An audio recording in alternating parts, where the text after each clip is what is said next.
नमस्कार दोस्तों, मैं हूं पुनीत और आप सुन रहे हैं प्रोग्राम कम्युनिटी कलर्स रेडियो उड़ान पर। और इस वक्त बज चुके हैं रात के 9 दिन शुक्रवार और कम्युनिटी कलर्स में आप सभी का हार्दिक स्वागत और अभिनंदन है। कम्युनिटी कलर्स एक ऐसा प्रोग्राम जिसमें होती हैं डिसेबिलिटी न्यूज़ और साथ ही साथ होते हैं बहुत सारी इंफॉर्मेशंस, जानकारियाँ, सूचनाएँ और बहुत से नए नए सेगमेंट्स भी। फ़िलहाल न्यूज़ बुलेटिन आप प्रोग्राम कम्युनिटी कलर्स में सुनते हैं जिसमें होती हैं डिसेबिलिटी न्यूज़, और बहुत जल्द हम आपके लिए कोई ना कोई नया सेगमेंट लेकर हाजिर हो जाएंगे प्रोग्राम में। हमारा प्रोग्राम कम्युनिटी कलर्स आप बहुत पसंद करते हैं, प्रोग्राम को बहुत प्यार देते हैं, हम आपके इसके लिए तहे दिल से शुक्रगुजार हैं। हम आपसे ये कहते रहते हैं कि अगर आप किसी तरह का कोई सेगमेंट इस प्रोग्राम में चाहते हैं तो आप हमें सजेशन दिया करें, सुझाव दिया करें, ताकि हम उन्हें अपने इस प्रोग्राम में इम्प्लीमेंट कर सकें। बहरहाल रेडियो उड़ान सुनने के लिए आप हमारी वेबसाइट विजिट कर सकते हैं www.radioudan.com, जहां पर हमारे वेब पेज पर भी प्ले बटन प्रेस करके आप रेडियो उड़ान सुन सकते हैं। और वैसे प्ले स्टोर और ऐप स्टोर दोनों पर हमारी ऐप्स अवेलेबल हैं और बहुत सारे थर्ड पार्टी प्लेटफॉर्म्स पर जैसे गूगल और एलेक्सा, एप्पल और यहाँ तक कि रिनोवा म्यूजिक पर भी हमारी रेडियो उड़ान स्ट्रीमिंग अवेलेबल है और ट्यून इन पर भी आप रेडियो उड़ान सुन सकते हैं।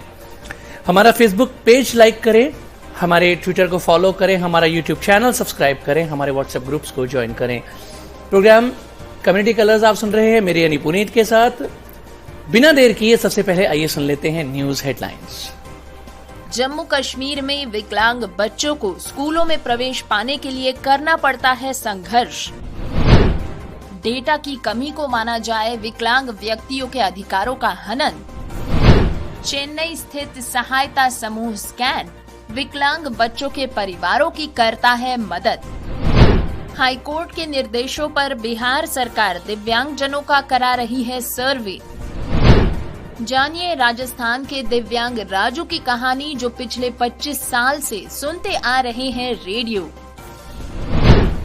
सुनेंगे ट्राइग्लिसराइड से होने वाले खतरों के बारे में।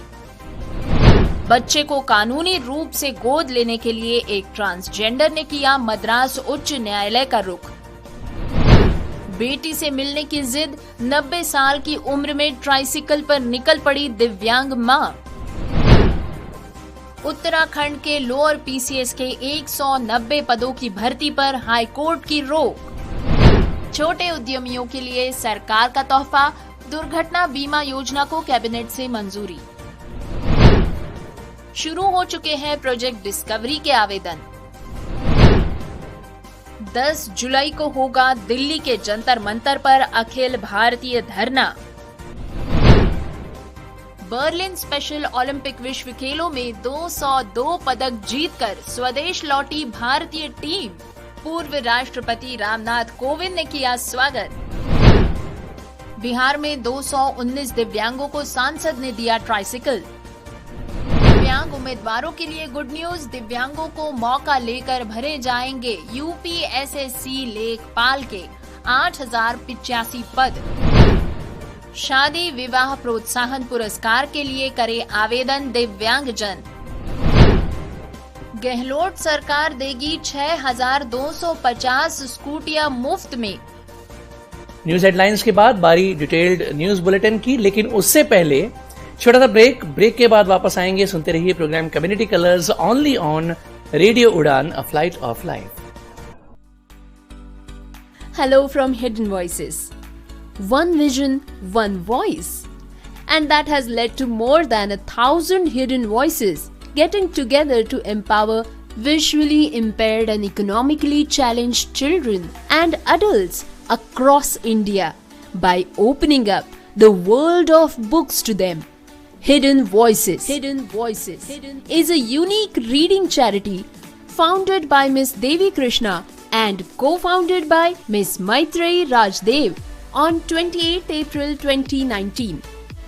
An experienced psychotherapist and a counselor with proficiency in the diverse domains of education and human resource management, Ms. Devi has roped in volunteers from across India to read out and create audiobooks in various languages, with Mr. Sudhish P. as a partner and Ms. Cincy Thomas as its president. Hidden Voices now has a total of more than 1,500 in-house readers and is linked with many clubs from JNU, Pune and South India, which gives it more than 3,000 readers. It has volunteers as young as 5 years to as experienced as 82 years. The readers are divided into groups according to age and the language chosen. Hidden Voices has now a steady inventory of books, both informative and fictional, in almost 20 languages. The audiobooks have been utilized by various institutions and groups like Fergusson College Pune, Lit the Light, Duty, Madras Club, etc. More than 50,000 lives have been touched and enriched by this program. For more information, send us an email on hiddenvoices2020@gmail.com. Programme में आप सभी का स्वागत। Detailed news bulletin जारी है। नमस्कार दोस्तों, आप सभी का प्रोग्राम कम्युनिटी कलर्स में फिर से एक बार स्वागत। मैं हूं आरजे गौरी और अब वक्त हो चला है प्रोग्राम को आगे बढ़ाने का। आप अभी तक प्रोग्राम में सुन चुके हैं आज के शो की हेडलाइंस, तो आइए सुनते हैं खबरें विस्तार से। दोस्तों, आज की हमारी पहली खबर है जम्मू कश्मीर से। यहाँ पर बाल अधिकार कार्यकर्ता जहीर जान के लिए एक लंबा संघर्ष रहा है, जो वर्षों से जम्मू कश्मीर में विकलांग बच्चों की ओर से लड़ते आ रहे हैं ताकि उन्हें शिक्षा समान अवसर मिल सके, जो अनुच्छेद 21 के तहत एक मौलिक अधिकार भी है। जहीर की नवीनतम अपील में अब कहा गया है कि ये याचिका जम्मू कश्मीर में विशेष आवश्यकता वाले हजारों बच्चों के पक्ष में लिखी जा रही है ताकि उन्हें कानून के अनुसार सभी निजी स्कूलों में भी शिक्षा में समान अधिकार मिल सके। अन्य राज्यों की तरह ही जम्मू कश्मीर में भी बड़ी संख्या में विभिन्न विकलांगता से पीड़ित बच्चे मौजूद हैं। शैक्षणिक सत्र 2020-21 के दौरान जम्मू कश्मीर में नामांकित विकलांग बच्चों की संख्या 22,736 थी। इसमें 13,190 लड़के तथा 9,546 लड़कियां हैं। जम्मू कश्मीर में विशेष आवश्यकता वाले बच्चों के लिए केवल 8 ही स्कूल मौजूद है। सभी निजी तौर पर संचालित है और बिना किसी सहायता के चलते हैं। इनमें भी केवल 2 ही उच्च माध्यमिक संस्थान है, जो एक जम्मू में है और एक श्रीनगर में है। 2011 की जनगणना के अनुसार जम्मू कश्मीर में 18 वर्ष तक की आयु तक विभिन्न प्रकार की विकलांगता वाले बच्चों की आबादी 1.01 लाख है। लगभग 56,000 पुरुष और लगभग 45,000 महिलाएं। इस प्रकार बड़ी संख्या में विशेष आवश्यकता वाले बच्चे स्कूलों में जाने में असमर्थ है और उनको शिक्षा तक कोई पहुंच नहीं है। जम्मू कश्मीर में निजी शैक्षणिक संस्थान आमतौर पर विशेष आवश्यकता वाले बच्चों को अपने स्कूलों में प्रवेश देने से इनकार करते हैं। इस प्रकार उन्हें समावेशी शिक्षा से वंचित कर दिया जाता है। ऐसे कई अभिभावक हैं जिन्होंने अपने बच्चों के दाखिले के लिए अलग अलग निजी स्कूलों से संपर्क भी किया, लेकिन स्कूलों ने कई बहाने बनाकर उनका दाखिला करने से इनकार कर दिया। दोस्तों, एक रिपोर्ट है state of the education report for India 2019, children with disabilities. इस रिपोर्ट में कहा गया है कि वर्तमान स्थिति के विश्लेषण से पता चला है कि 19 वर्ष से कम आयु के अनुमानित 7.8 मिलियन बच्चे विकलांगता के साथ जी रहे हैं। 5 साल के विकलांग बच्चों में 3/4 किसी भी शैक्षणिक संस्थान में नहीं जाते हैं। स्कूली शिक्षा के प्रत्येक क्रमिक स्तर के साथ स्कूल में नामांकित बच्चों की संख्या में काफी गिरावट आती है। स्कूल में लड़कों की तुलना में विकलांग लड़कियां बहुत ही कम हैं। स्कूल से बाहर रहने वाले विकलांग बच्चों का अनुपात राष्ट्रीय स्तर पर स्कूल न जाने वाले बच्चों के कुल अनुपात से कहीं अधिक है। इस प्रकार हालांकि योजनाओं और कार्यक्रमों ने विकलांग बच्चों को स्कूलों में ला दिया है, फिर भी कई कमियां बनी हुई हैं। दोस्तों, इस बात पर टिप्पणी करने के लिए जम्मू कश्मीर सरकार के स्कूल शिक्षा विभाग के प्रधान सचिव आलोक कुमार उपलब्ध ही नहीं थे। अधिकारियों के मुताबिक स्कूल शिक्षा बोर्ड समावेशी शिक्षा के लिए एक पाठ्यक्रम तैयार कर रही है और इस पर काम चल रहा है। जहीर कहते हैं कि विशेष जरूरतों वाले हजारों बच्चों के माता पिता चाहते हैं कि उनके बच्चों को भी अन्य बच्चों की तरह निजी स्कूलों में दाखिला मिले। उनका कहना है कि कानून के तहत ये स्कूलों की जिम्मेदारी है कि वे वयस्क विशेष बच्चों के लिए भी व्यावसायिक प्रशिक्षण केंद्र शुरू करे और सरकार सरकारी तथा निजी स्कूलों में विशेष शिक्षकों की नियुक्ति करने के लिए बाध्य है। जहीर आगे कहते हैं कि ये एक लंबी लड़ाई है, लेकिन हम हार नहीं मानेंगे। दोस्तों आइए अब सुनते हैं राष्ट्रीय परिवार स्वास्थ्य सर्वेक्षण 6 से जुड़ी ये खबर। केंद्र सरकार ने राष्ट्रीय परिवार स्वास्थ्य सर्वेक्षण 6 प्रश्नावली का बचाव करते हुए अब कहा है कि विकलांगता का डेटा तेजी से नहीं बदलेगा, इसीलिए प्रश्नावली को बढ़ाया नहीं जा सकता। जुलाई के महीने में शुरू होने वाले राष्ट्रीय परिवार स्वास्थ्य सर्वेक्षण यानी कि NFHS के छठे दौर में विकलांगता से संबंधित प्रश्नों को शामिल करने के संबंध में अभ्यावेदन के जवाब में स्वास्थ्य और परिवार कल्याण मंत्रालय के सांख्यिकी प्रभाग ने सिफारिशों का हवाला दिया है और कहा है कि सर्वेक्षण में विकलांगता पर प्रश्नों को हटाने के कदम को उचित ठहराने के लिए तकनीकी सलाहकार समिति का गठन किया गया है। 22 जून के एक कार्यालय ज्ञापन में सांख्यिकी प्रभाग ने एक विस्तृत प्रतिक्रिया में कहा है कि विकलांगता पर प्रश्न पहली बार NHFS 5 के दौरान शामिल किए गए थे और सर्वेक्षण रिपोर्ट के आधार पर ये देखा गया कि विकलांगता ग्रामीण क्षेत्रों के लिए प्रसार केवल 1% है और शहरी क्षेत्रों के लिए 0.9%, जबकि वर्ष 2018 के लिए NSSO का अनुमान ग्रामीण के लिए 2.3% और शहरी के लिए 2% था। इस पृष्ठभूमि पर इस बात पर जोर दिया गया है कि ये देखा जा सकता है कि NHFS के तहत कुछ मापदंडों के लिए डेटा संग्रह के आधार पर विकलांगता की अखिल भारतीय सीमा को पकड़ना संभव नहीं है और विकलांगता की व्यापकता को काफी कम आंका गया है। ये दोहराया गया है कि विकलांगता से संबंधित अधिकांश डेटा पहले से ही NSS की 76वीं रिपोर्ट में मौजूद है और इस पर एक विस्तृत जानकारी एकत्रित करने के लिए जुलाई से दिसंबर 2018 के दौरान आयोजित एक समर्पित सर्वेक्षण भी किया जा चुका है और अब केंद्र सरकार का कहना है कि इस मामले में अधिक जानकारी जुटाने का कोई महत्व नहीं बनता है। लेकिन इस ज्ञापन पर कुछ विकलांगता अधिकार संगठनों और कार्यकर्ताओं ने तीखी प्रतिक्रिया व्यक्त की है। विकलांग लोगों के लिए रोजगार संवर्धन केंद्र NCPEDP के कार्यकारी निदेशक अरमान अली ने स्वास्थ्य मंत्रालय की इस प्रतिक्रिया पर अपनी निराशा व्यक्त की है। उन्होंने पूछा है कि अगर पहले से ही NSSO और NFHS के बीच डेटा में कोई अंतर था तो ये अविश्वसनीय और अपर्याप्त डेटा है। जरूर डेटा जमा करते समय अपर्याप्त डेटा जमा किया गया है और इसमें एक असंगतता है। इस मामले में स्वास्थ्य मंत्रालय इसे विकलांगता पर सवालों को हटाने के लिए एक अस्वीकरण के रूप में कैसे उपयोग कर सकता है। मिनिस्ट्री के ज्ञापन में इस बात पर प्रकाश डाला गया है कि NFHS 6 प्रश्नावली में शामिल किए जाने वाले प्रश्नों का चयन तकनीकी सलाहकार समिति और अन्य उच्च स्तरीय समितियों की सिफारिशों पर आधारित होता है। सांख्यिकी प्रभाग ने कहा है कि समिति ने पाया कि विकलांगों के प्रकारों में कई चिकित्सा शब्दावली होती है, जिसके परिणाम स्वरूप अनुचित प्रतिक्रियाएं हो सकती है, क्योंकि उत्तरदाताओं को विशिष्ट विकलांगताओं के बारे में जानकारी नहीं होती है।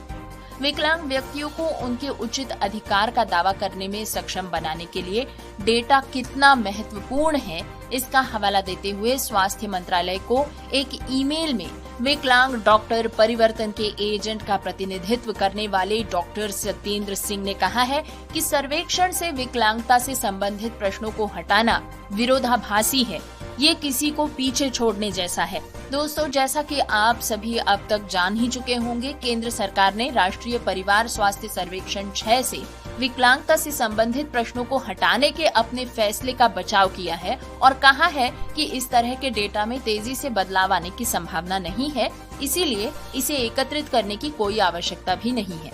इसके बाद कहा गया है कि सर्वेक्षण का प्राथमिक फोकस मातृ एवं शिशु स्वास्थ्य पर डेटा एकत्र करना होगा और अपने वर्तमान स्वरूप में ये सर्वेक्षण विकलांगता पर डेटा को सटीक रूप से रिकॉर्ड नहीं कर पाएगा।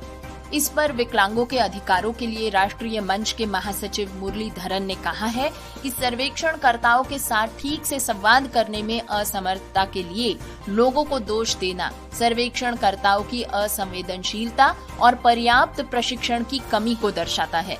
ऐसा तब होता है जब शीर्ष पर बैठे लोग उन्हें सौंपे गए काम की मूल बातें नहीं समझते हैं और ये नौकरशाही और नीति निर्माताओं के एक बड़े वर्ग के बीच संवेदनशीलता की कमी के बड़े सवाल की ओर इशारा करता है।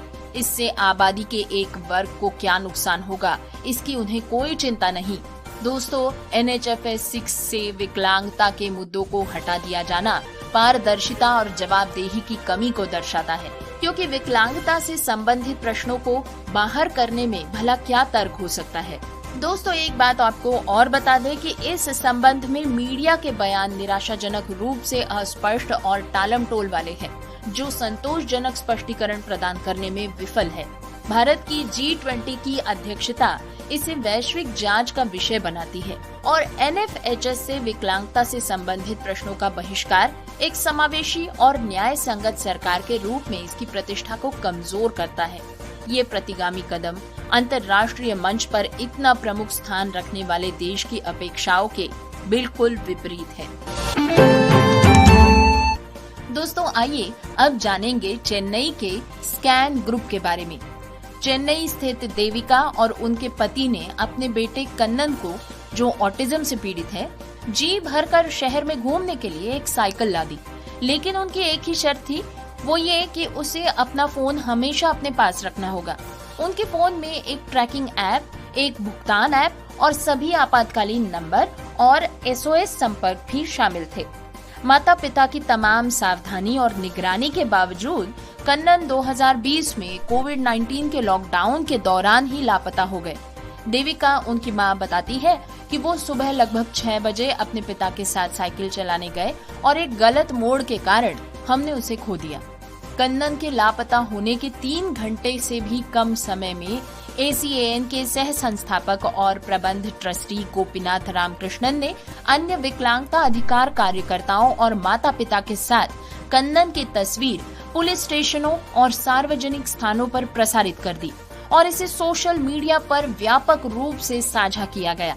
16 घंटे बीतने के बाद आधी रात के आसपास कन्नन को चेन्नई के टी नगर में भटकता हुआ पाया गया, जहां पुलिस ने उनकी पहचान की और उन्हें घर वापस ले आई।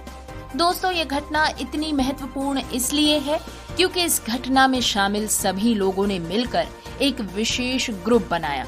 एक ट्रस्ट के रूप में पंजीकृत हो चुका स्कैन, इसके सदस्यों, पुलिस अधिकारियों और विकलांगता अधिकार कार्यकर्ताओं के एक नेटवर्क ने तमिलनाडु में विशेष जरूरतों वाले 10 से 15 बच्चों और युवा वयस्कों को ट्रैक करने में मदद की है। विशेष आवश्यकता वाले लापता व्यक्तियों को ढूंढने के अलावा स्कैन विशेष बच्चों वाले माता पिताओं को भी सहायता समूह के रूप में आधार प्रदान करता है। किसी भी विकलांग व्यक्ति के लापता होने की खबर आने पर रामकृष्णन जो पहली चीज करते हैं वो है उस व्यक्ति के बारे में सभी सटीक और प्रासंगिक जानकारी पता करना। वे कहते हैं, हम इसे फेसबुक या उन वेबसाइट्स पर डालने का ध्यान रखते हैं जहां पर अपडेट्स जोड़े जा सकते हैं, न कि सिर्फ इसे व्हाट्सएप पर प्रसारित करते हैं जहां फॉरवर्ड को दिनांकित और भ्रामक किया जा सकता है। हम माता पिताओं को एक FIR दर्ज करने के लिए भी प्रोत्साहित करते हैं ताकि ये बात शहर भर के पुलिस स्टेशंस में भी फैल जाए और पोस्ट में FIR नंबर भी जोड़ देते हैं। हम रेलवे पुलिस, कानून व्यवस्था और नगर निगम अधिकारियों से उन क्षेत्रों में संपर्क करते हैं जहां व्यक्ति लापता हुआ है या देखा गया है। दोस्तों, इसके अलावा भी ये समूह अपनी ही तरह की एक और पहल करता है जिसमें विशेष आवश्यकता केंद्र में नियमित रूप से डेटा इकट्ठा किया जाता है। इसमें माता पिताओं की मुलाकातें ली जाती है। अंततः संगीत, नृत्य प्रदर्शन, खाना पकाना, चिकित्सा और कला कक्षाओं और माता पिता के लिए कार्यशालाओं का स्थान भी बनाया गया है। दोस्तों, जिन माता पिताओं के बच्चे विशेष आवश्यकता वाले होते हैं उन्हें उनकी देखभाल की अधिक आवश्यकता होती है, जिसका सीधा प्रभाव उनकी काम की भागीदारी पर पड़ता है। रामकृष्णन इस बारे में कहते हैं कि हमारी माताओं का एक पूरा समूह है जिसमें डॉक्टर्स, वकील, चार्टर्ड अकाउंटेंट तक शामिल है, जिन्होंने करीब करीब 2 दशकों से काम नहीं किया है। विशेष आवश्यकता वाले लोगों के माता पिता द्वारा संचालित एक समूह के रूप में स्कैन की भूमिका इसे महत्वपूर्ण आवश्यकताओं जैसे बीमा योजना, फंड का प्रबंधन करना और अपने माता पिता के बीमार पड़ने या निधन के बाद बच्चे को रोजगार के अवसर, उपचार और सहायता प्रदान करने के लिए एक संसाधन का पुल बनाती है। दोस्तों, आइए अब प्रोग्राम में खबर सुनते हैं बिहार से, जहां पर बिहार सरकार दिव्यांगों के लिए एक सर्वे कर रही है, जिससे एक डेटाबेस भी तैयार किया जाएगा, जिससे योजनाओं का लाभ दिव्यांगों तक पहुंचाया जा सकेगा। अगर आप दिव्यांग हैं और आज तक आपका दिव्यांगता प्रमाण पत्र नहीं बना है, साथ ही यदि आपको आज तक दिव्यांग जनों को लेकर चलाई जा रही योजनाओं का लाभ नहीं मिला है, तो ये खबर आपके काम की है। उच्च न्यायालय के निर्देश के बाद बिहार सरकार घर घर घूमकर दिव्यांग जनों का कोटिवार सर्वेक्षण करा रही है। ऐसे सभी दिव्यांग जनों को चिन्हित किया जा रहा है जो अभी तक सरकारी योजनाओं से वंचित रहे हैं और उन्हें प्रमाण पत्र नहीं मिला है। उनका आंकड़ा लिया जा रहा है ताकि इन सभी डेटा को ऑनलाइन ऐप पर फीड किया जा सके और दिव्यांग जनों को भी योजनाओं का लाभ मिल सके तथा उनका दिव्यांगता प्रमाण पत्र बनाया जा सके। 22 जून से लेकर 27 जून तक बिहार के जुमई जिले में इस प्रकार का सर्वेक्षण किया गया, जिसमें ICDS के कर्मियों को काम पर लगाया गया। राज्य निःशक्तता समाज कल्याण विभाग बिहार सरकार के द्वारा ये पूरा कार्यक्रम आयोजित किया जा रहा है। जिलाधिकारी अवनीश कुमार सिंह ने बताया कि उच्च न्यायालय के अनुपालन में राज्य आयुक्त निःशक्तता समाज कल्याण विभाग बिहार सरकार के निर्देशानुसार बच्चों की दिव्यांगता कोटिवार सर्वेक्षण का कार्य कराया जाना अभी बाकी है। इस दौरान जिले के प्रत्येक वार्ड में सर्वेक्षण कार्य किया जाना है। आवश्यकता अनुसार 1 या 2 दिन से तिथि को विस्तारित भी किया जा सकता है। डिटेल न्यूज बुलेटिन जारी है, लेकिन इससे पहले वक्त एक बार फिर एक छोटे से ब्रेक का है। ब्रेक के बाद फिर मिलेंगे। सुनते रहिए program community colours only on radio Udaan, a flight of life. Hidden voices की तरफ से आप सभी का स्वागत। हिडन वॉइसेस, एक दृष्टि एक आवाज, और इसने पूरे भारत में दृष्टि बाधित और आर्थिक रूप से विकलांग बच्चों और वयस्कों को किताबों की दुनिया खोलकर सशक्त बनाने के लिए 1000 से भी अधिक छिपी हुई आवाजों को मिलाया है। 28 अप्रैल 2019 को देवी कृष्णा द्वारा स्थापित और सुश्री मैत्री राजदेव द्वारा सह संस्थापित हिडन वॉइसेस एक अद्वितीय रीडिंग चैरिटी है। देवी एक अनुभवी मनोचिकित्सक और काउंसलर है और ह्यूमन रिसोर्स मैनेजमेंट की एक दक्ष प्रबंधक है। देवी ने पूरे भारत के विभिन्न भाषाओं के स्वयंसेवकों को दृष्टिबाधितों के लिए ऑडियो किताब पढ़ने और बनाने के लिए तैयार किया है। एक भागीदार के रूप में श्री सुधीश पी और इसके अध्यक्ष के रूप में सुश्री सिंसी थॉमस के साथ हिडन वॉइसेस के अब कुल 1500 से भी अधिक इन हाउस पाठक है और ये JNU, पुणे और दक्षिण भारत स्थित कई क्लबों से जुड़ा हुआ है, जिसके चलते अब हिडन वॉइसेस के पास 3000 से भी अधिक पाठक है। इसमें सबसे छोटे पाठक 5 साल की उम्र से लेकर सबसे बड़े पाठक 82 साल के अनुभव वाले स्वयंसेवक है। पाठकों को उम्र और चुनी गई भाषा के अनुसार ग्रुप्स में बांट दिया जाता है। हिडन वॉइसेस के पास अब लगभग 20 भाषाओं में जानकारी पूर्ण और काल्पनिक दोनों ही तरह की पुस्तकों की एक सूची तैयार है। इन ऑडियो पुस्तकों का उपयोग विभिन्न संस्थानों और समूहों जैसे कि Ferguson college Pune, lit the light, Dyuti, Madras club आदि द्वारा किया गया है। इस कार्यक्रम ने 50,000 से भी अधिक लोगों की जिंदगी को समृद्ध बनाया है। अधिक जानकारी के लिए हमें ईमेल करें hiddenvoices2020@gmail.com पर। प्रोग्राम में आप सभी का स्वागत। डिटेल्ड न्यूज बुलेटिन जारी है। दोस्तों, आइए अब आपको ले चलते हैं राजस्थान से आ रही इस खबर की ओर, जहां पर दिव्यांग राजू पिछले 25 साल से सुन रहे हैं रेडियो। दोस्तों, कहा जाता है कि शौक बड़ी चीज होती है। इस दुनिया में लोगों के अलग अलग शौक होते हैं। ऐसा ही एक शौक है भरतपुर राजस्थान के दिव्यांग राजू को, जो पिछले 25 वर्षों से मोबाइल युग में भी रेडियो सुन रहे हैं। हालांकि रेडियो का नाम सुनते ही हम सबको बचपन की याद आ जाती है, लेकिन बात अगर राजू की जाए तो इनका जीवन संघर्ष से भरपूर है। बचपन में माँ छोड़ गई और कुछ साल पहले पिता भी चल बसे। ये मानसिक और शारीरिक रूप से दिव्यांग होने की वजह से चलने और बोलने में भी असमर्थ है। इनकी देखभाल इनकी बुआ कर रही है। दोस्तों, एक समय था जब राजू का अकेलापन उस पर भारी पड़ रहा था। इसे दूर करने के लिए परिजनों ने राजू को रेडियो दिलवा दिया और उसी वक्त से उन पर रेडियो सुनने का नशा चढ़ गया। राजू के रेडियो के शौक को देखकर लगता है कि दोनों में बड़ी ही गहरी दोस्ती है।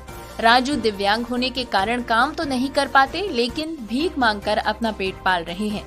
भीख देने वाले लोगों का राजू से इतना गहरा लगाव है कि रेडियो खराब होने पर वे राजू के लिए नया रेडियो दिलवाने के साथ साथ खाने पीने की व्यवस्था भी कर देते हैं। दोस्तों, अब मौका है शो में एक हेल्थ अपडेट जानने का, ट्राइग्लिसराइड के बढ़ते हुए लक्षणों पर नजर रखने का। क्या होता है ट्राइग्लिसराइड, इसके बढ़ने से कौन सा खतरा पैदा हो सकता है, जानते हैं इस खबर से। ट्राइग्लिसराइड बढ़ने से न सिर्फ दिल की बीमारियों का खतरा बढ़ता है, बल्कि ये हमारी स्किन को भी प्रभावित कर सकता है। आइए जानते हैं क्यों और कैसे। दोस्तों, ट्राइग्लिसराइड आखिर क्या है? ज्यादातर लोगों को इसके बारे में पता नहीं होता। सभी को यही लगता है कि ये कोलेस्ट्रॉल जैसा कुछ होता है जिसके बढ़ने से हमें हार्ट अटैक हो सकता है, लेकिन आप ये जान ले कि ये पूरी सच्चाई नहीं है। दरअसल ट्राइग्लिसराइड एक प्रकार का फैट है जो हमारे खून में जमा होता है। इसका इस्तेमाल हमारा शरीर एनर्जी प्रोड्यूस करने के लिए करता है, खासकर जब हम लंबे समय तक खाना नहीं खाते हैं या फिर फास्ट करते हैं। लेकिन कई बार ये इतना ज्यादा हो जाता है कि शरीर द्वारा इस्तेमाल के बाद भी बच जाता है और शरीर में जमा होना शुरू हो जाता है। ऐसे में इसके एक लेवल को क्रॉस करना शरीर के लिए नुकसानदेह हो सकता है। आमतौर पर ट्राइग्लिसराइड की लेवल आपके ब्लड में कितनी होनी चाहिए? जैसे कि वयस्कों के लिए इसका 150 मिलीग्राम प्रति डेसीलीटर से कम होना अच्छा माना जाता है, पर जब ये 200 से लेकर 499 तक के बीच होता है तो इसका मतलब है कि ये हाई है और आपको इसे कम करने की जरूरत है। इससे ज्यादा बढ़ने पर यानी 500 के ऊपर जाने पर ये बेहद खतरनाक हो सकता है। तो क्या होते हैं ट्राइग्लिसराइड्स के बढ़ने के लक्षण? पहले, ऊपरी पेट में दर्द। खून में ट्राइग्लिसराइड्स का बढ़ना पैनक्रियाज के सूजन का कारण बन जाता है। इससे सबसे पहले आपके पेट के ऊपरी हिस्से में दर्द हो सकता है जो पीठ तक फैल सकता है। इसके साथ कई बार तेज बुखार, मतली और उल्टी आदि की समस्याएं भी हो सकती है, क्योंकि ये क्रॉनिक पैनक्रियाटाइटिस का रूप ले सकता है और पैनक्रियाज में फैट जमा होना शुरू हो जाता है। दूसरा, हाथ पैरों पर छोटे और पीले रंग के धब्बे। खून में ट्राइग्लिसराइड्स बढ़ने से ज़ैंथोमास की समस्या हो सकती है। इसमें आपकी त्वचा में सेल्स के अंदर इतना ज्यादा फैट जमा हो जाता है कि आपके खून का रंग बदरंग नजर आने लगता है। हाथ पैरों में छोटे छोटे लाल या पीले रंग के दाने नजर आते हैं। ये अक्सर कोहनी, जोड़ों, टेंडन्स, घुटनों, हाथ पैरों पर और नितंबों पर दिखाई देते हैं। तीसरा, इससे हो सकता है धमनियों में ब्लॉकेज। ट्राइग्लिसराइड्स का ज्यादा बढ़ जाना धमनियों को सख्त कर देता है और इनकी दीवारों को मोटा कर देता है। इससे अनहेल्दी फैट के कण धमनियों से चिपकने लगते हैं और फिर ये कोलेस्ट्रॉल बढ़ाने का काम करते हैं। इससे ब्लॉकेज की समस्या हो जाती है और ब्लड सर्कुलेशन प्रभावित होने लगता है। इस प्रकार से ये स्ट्रोक और हार्ट अटैक के जोखिम को भी बढ़ा देता है। तो दोस्तों, इन लक्षणों को नजरअंदाज न करें और डॉक्टर से समय समय पर चेकअप करवाते रहें। दोस्तों, याद रखें, किसी भी उपाय को अपनाने से पहले डॉक्टर से परामर्श अवश्य लें।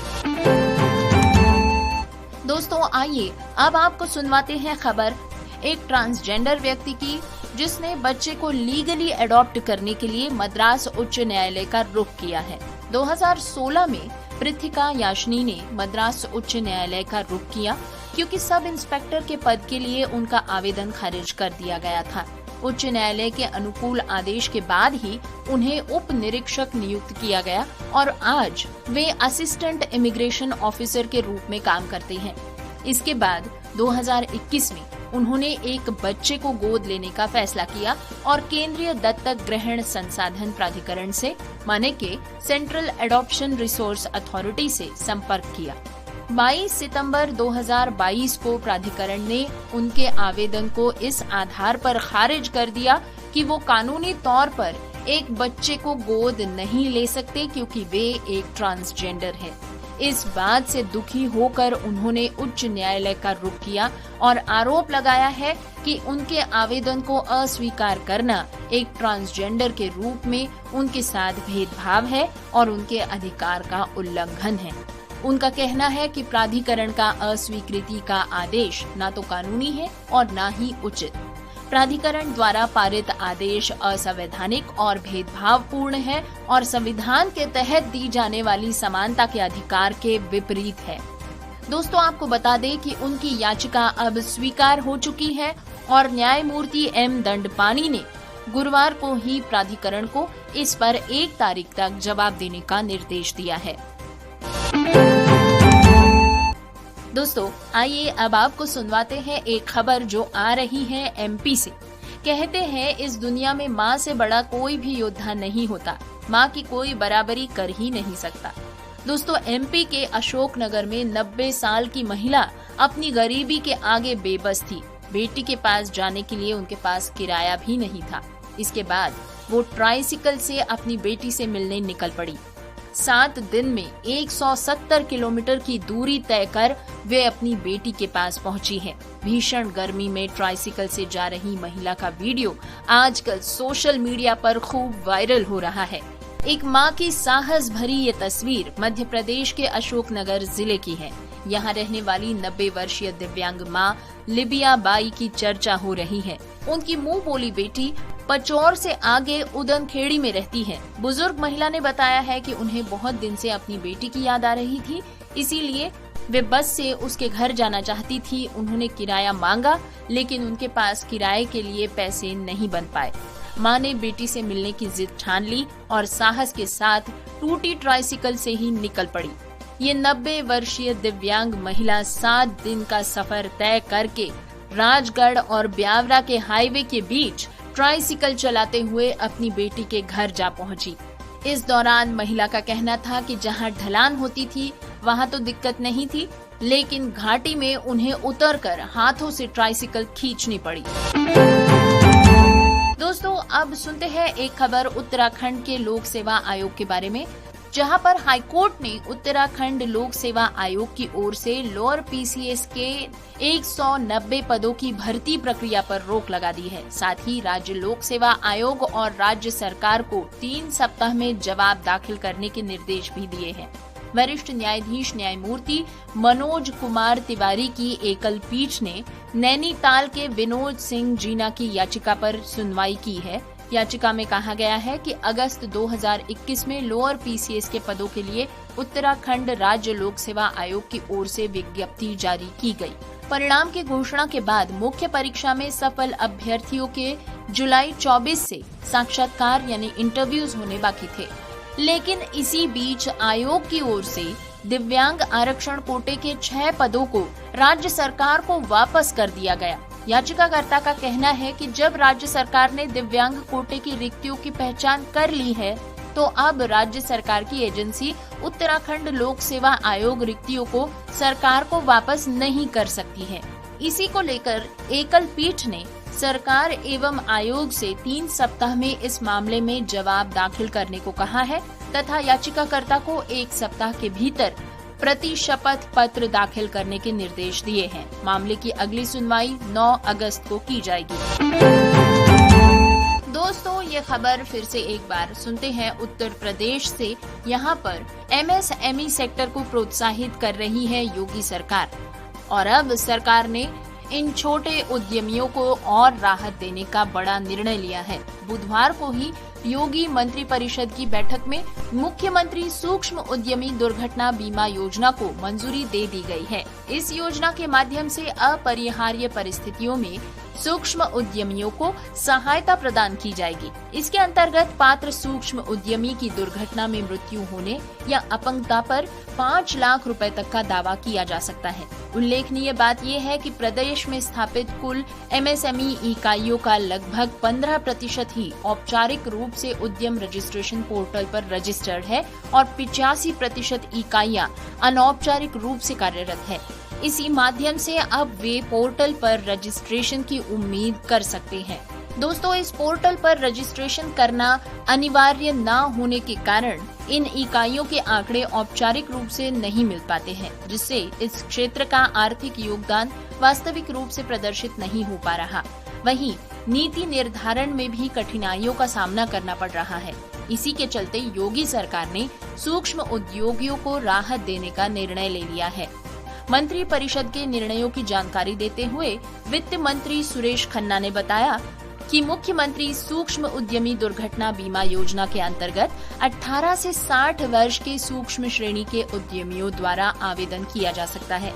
इसमें ऐसे सूक्ष्म उद्यमियों को शामिल किया जाएगा जो जीएसटी विभाग के द्वारा संचालित व्यापारी दुर्घटना बीमा योजना का लाभ पाने के पात्र नहीं है।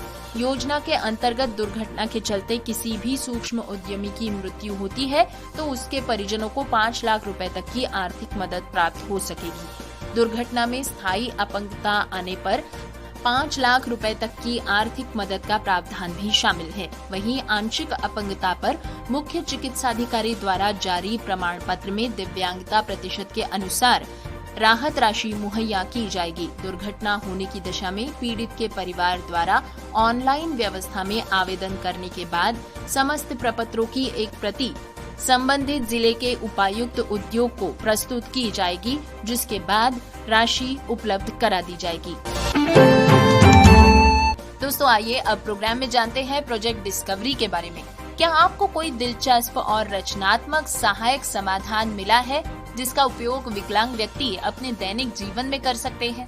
दोस्तों, ऐसे कई नवोन्मेषी समाधान होते हैं जिन्हें हर साल देश भर में मान्यता मिलती है। जानना चाहते हैं कि इस अनूठे आंदोलन का हिस्सा कहां और कैसे बने? तो सुनिए प्रोजेक्ट डिस्कवरी के बारे में। प्रोजेक्ट डिस्कवरी में आपका हार्दिक स्वागत है। दोस्तों, ये एक अखिल भारतीय अखिल विकलांगता आंदोलन है जो ज्ञात अज्ञात सहायक समाधान माने के असिस्टिव सॉल्यूशंस को ढूंढता है, उनकी पहचान करता है और विकलांग व्यक्तियों को इनोवेटर्स के रूप में मान्यता प्राप्त करने के लिए एक मंच प्रदान करता है। ये एक परियोजना है जिसे संयुक्त राष्ट्र द्वारा मान्यता प्राप्त है और गूगल द्वारा समर्थन दिया जाता है। इसमें आपको करना क्या है? 1 से 2 मिनट का वीडियो बनाएं जिसमें आप अपना समाधान, अपना इनोवेशन साझा करें और 3 दिसंबर को पुरस्कार राशि जीतने के साथ साथ देश भर में पहचाने जाने के लिए एक मौका पाएं। दोस्तों, जान ले कि आपका समाधान एक मामूली रबर बैंड या आलू की थैली से लेकर किसी भी कृत्रिम बुद्धिमत्ता तक भी हो सकता है, जिनका उपयोग किसी भी विकलांग व्यक्ति को उसके दैनिक जीवन में मदद करने या समर्थन करने के लिए रचनात्मक तरीके से किया गया हो। भागीदारी की आयु की कोई सीमा नहीं है। भाग लेने के लिए किसी भी प्रकार की विकलांगता होना आवश्यक है। आप चाहे जितने भी वीडियोस शेयर कर सकते हैं, इसके लिए कोई भी निश्चित संख्या सीमा तय नहीं की गई है। साथ ही आपको बता दें कि इसके लिए लाइनें 19 मई से खुल चुकी है तथा ये 15 सितंबर 2023 तक खुली हैं। आपको अपना सहायक वीडियो समाधान साझा करना होगा गूगल ड्राइव्स के एक फॉर्म पर, जो प्रोजेक्ट डिस्कवरी द्वारा आपसे शेयर किया जाएगा। तो आइए तुरंत आप प्रोजेक्ट डिस्कवरी का हेल्पलाइन नंबर याद कर ले। ये नंबर है 9742872509। याद रहे 9742872509। ईमेल आईडी है projectdiscovery@enableindia.org। याद रहे projectdiscovery@enableindia.org। दोस्तों, अब डिटेल्स जानते हैं अखिल भारतीय धरने के बारे में। सभी के लिए सार्वभौमिक पेंशन जारी की जाए, इस मुद्दे को लेकर अखिल भारतीय धरना किया जाएगा प्रातः 10 बजे 10 जुलाई 2023 को नई दिल्ली के जंतर मंतर पर। ये धरना राष्ट्रीय विकलांगता अधिकार मंच की तरफ से किया जा रहा है। इसमें सभी के लिए सार्वभौमिक पेंशन के साथ साथ इंदिरा गांधी विकलांगता पेंशन को बढ़ाकर 5,000 रुपए करने की मांग की गई है। प्रत्येक राज्य में जीवन यापन की लागत सूचकांक के साथ लिंक की जाए, सभी विकलांगों को पेंशन प्रदान की जाए। इस तरह की मांगों को लेकर धरना आयोजित किया जा रहा है। याद रहे ये धरना 10 जुलाई 2023 को सुबह 10 बजे दिल्ली के जंतर मंतर पर आयोजित किया जाएगा। दोस्तों आइए अब जानकारी लेते हैं हमारे इस साल के स्पेशल ओलंपिक विश्व खेलों के प्रदर्शन के बारे में। दोस्तों आप सभी को ये जानकर खुशी होगी कि बर्लिन स्पेशल ओलंपिक विश्व खेलों में भारत ने 202 पदक जीतकर एक नया इतिहास रच दिया है। पूर्व राष्ट्रपति रामनाथ कोविंद ने बर्लिन स्पेशल ओलंपिक विश्व खेलों में 202 पदक जीतकर भारत लौट रही टीम का स्वागत किया है और साथ ही ये कहा है कि उनके प्रदर्शन ने विश्व पटल पर देश का मान बढ़ा दिया है।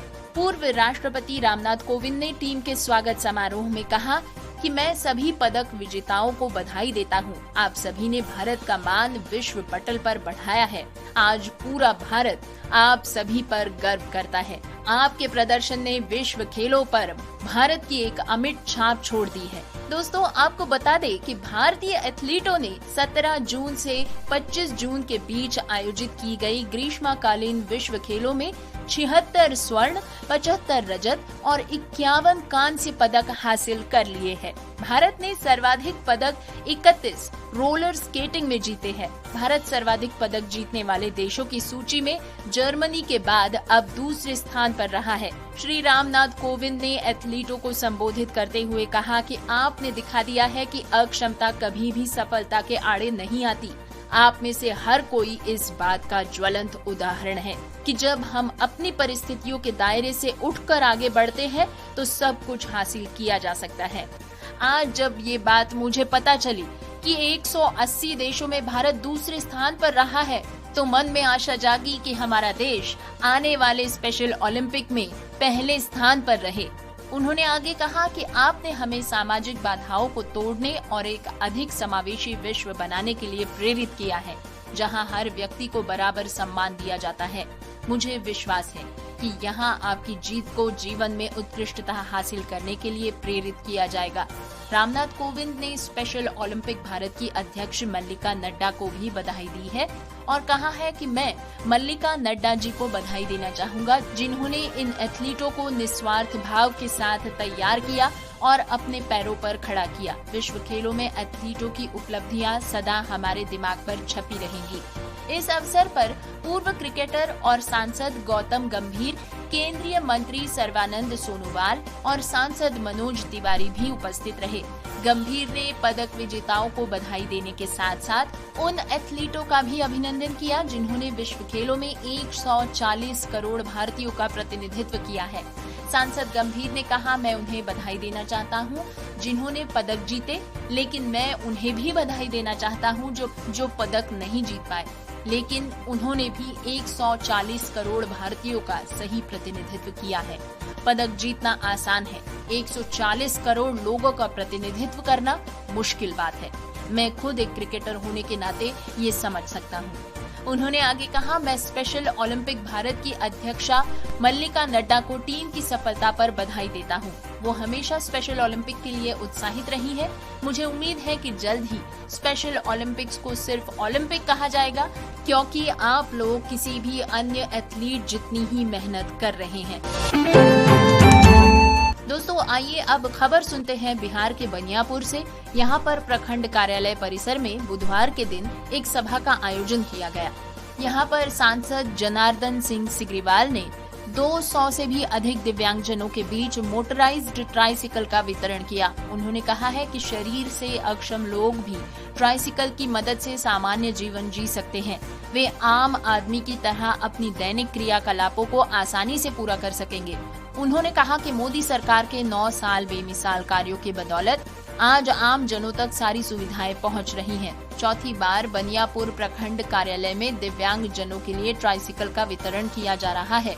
सांसद ने बताया कि पार्टी के एक कार्यकर्ता को पूरे महाराजगंज के लोगों के लिए हमेशा तत्परता से खड़ा रहना है। उनकी मूलभूत सुविधाओं व जरूरतों को पूरा करना हमारा प्राथमिक कार्य है। दोस्तों आइए अब खबर सुनते हैं उत्तर प्रदेश से। यहाँ पे अधीनस्थ सेवा चयन आयोग राजस्व लेखपाल के 8085 पदों को भरने के लिए जल्द ही प्रमाण पत्र मिलान करने की तैयारी की जा रही है। इसमें आवेदन करने वाले सभी दिव्यांगों को बुलाया जाएगा, लेकिन पात्रता की श्रेणी में आने वाले ही नौकरी के हकदार होंगे। आयोग ने राजस्व विभाग के अधीन आने वाले लेखपाल के 8,085 पदों पर भर्ती के लिए आवेदन लेते हुए 31 जुलाई 2022 को परीक्षा कराई थी। इसकी उत्तर पुस्तिका मई 2023 में जारी की जा चुकी है।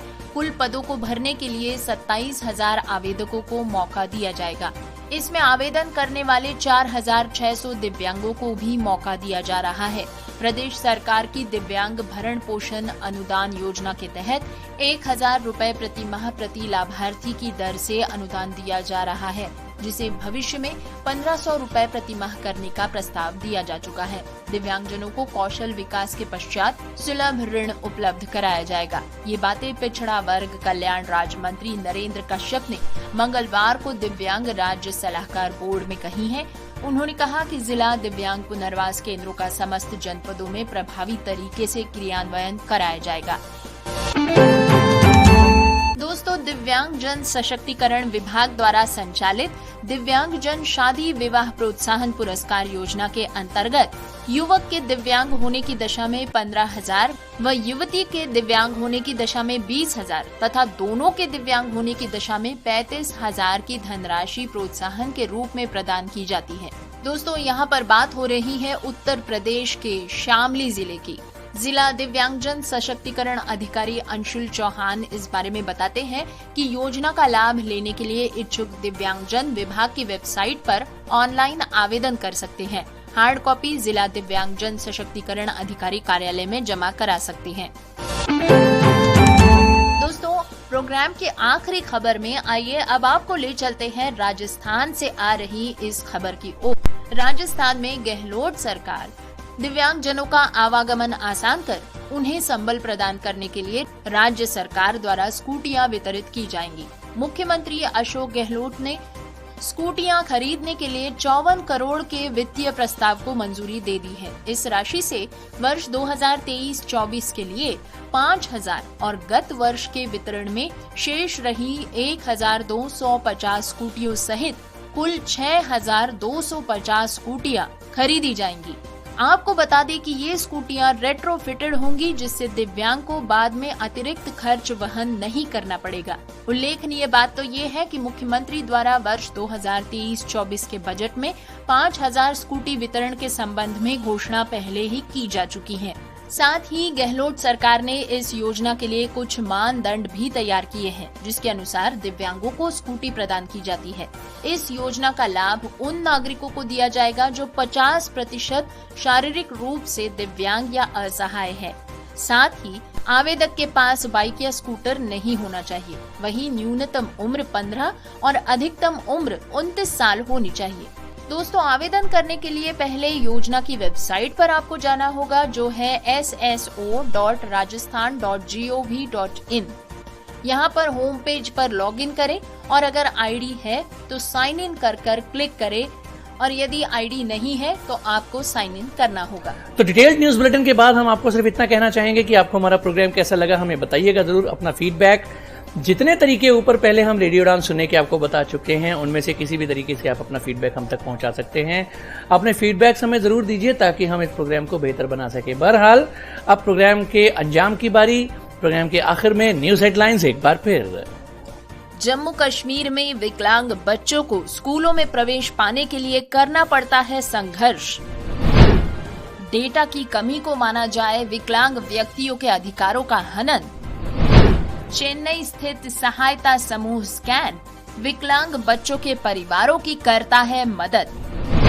हाईकोर्ट के निर्देशों पर बिहार सरकार दिव्यांगजनों का करा रही है सर्वे।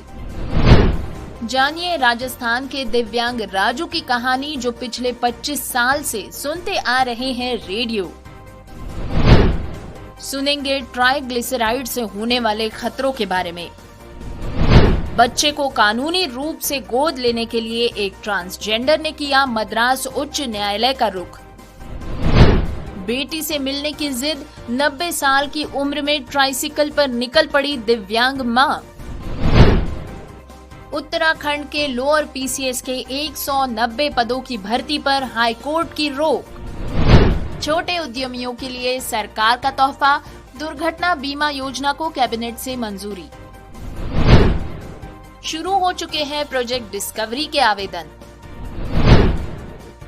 10 जुलाई को होगा दिल्ली के जंतर मंतर पर अखिल भारतीय धरना। बर्लिन स्पेशल ओलंपिक विश्व खेलों में 202 पदक जीतकर स्वदेश लौटी भारतीय टीम। पूर्व राष्ट्रपति रामनाथ कोविंद ने किया स्वागत। बिहार में 219 दिव्यांगों को सांसद ने दिया ट्राइसिकल।